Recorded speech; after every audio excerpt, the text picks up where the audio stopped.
This animal sanctuary in Costa Rica allows visitors to hike around with hundreds of adoptable dogs. Called the Land of the Strays, this sanctuary is home to more than 1,800 dogs and was started by Leah and Alvaro about 17 years ago. They initially started the rescue in their 2-bedroom house, but very soon outgrew the space. It's funded by donations, and caretakers who help operate the facility run the dogs about 3 times a day on the 370-acre property. There are separate areas for senior dogs and dogs with special needs too. While they have recently had a hang-up with the government allowing visitors, they're typically open to the public where you can hike around with several eager dogs who are willing to join you. They're hoping to be back up and running for the public next year, so if you love dogs and plan on being in Costa Rica, this is a great place to check out. Here's the story of the dog who spent a lot of her life rescuing cats. Ginny, the Schnauzer Husky mix, had a rough go of things at first, being abused and abandoned by her previous owners. Luckily, an animal shelter was able to nurse her back to health, and a man named Philip ended up adopting her.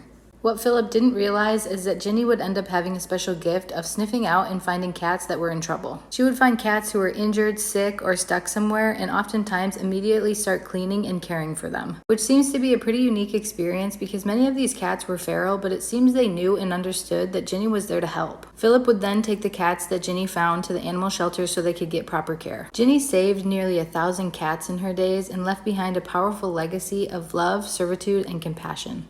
This stray dog stole the show at a soccer game in Mexico after he randomly stormed the field wanting to play with the game ball. Footage from the game shows the funny scene of the dog evading several attempts to be caught by security, putting the game on hold, but ultimately still providing some pretty exciting entertainment.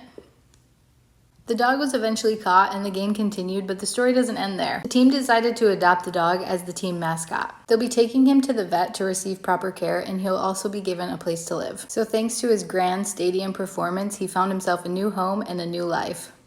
Did this man's good deed help him win the lottery? Postal worker Joseph was at work when he heard the tiny cries of a kitten. He searched and searched but wasn't able to initially find where they were coming from. Upon returning, determined to help the cat, he eventually was able to pull it out of a tight space that it had been lodged in. Joseph put the kitten in his sweatshirt pocket where it immediately fell asleep, and he just continued working. Feeling a little lucky after finding the cat, he stopped on his way home from work to buy a $1 lottery ticket, which he didn't think much of and forgot about for a few days. After remembering the ticket, it turns out he had won over $700,000. This is Joseph here with his wife. They decided to keep the cat, which they named Peaches, and have said they will use some of the money to make charitable donations and help support Joseph's parents in retirement. Joseph said, "We have everything we need. We just want to help others."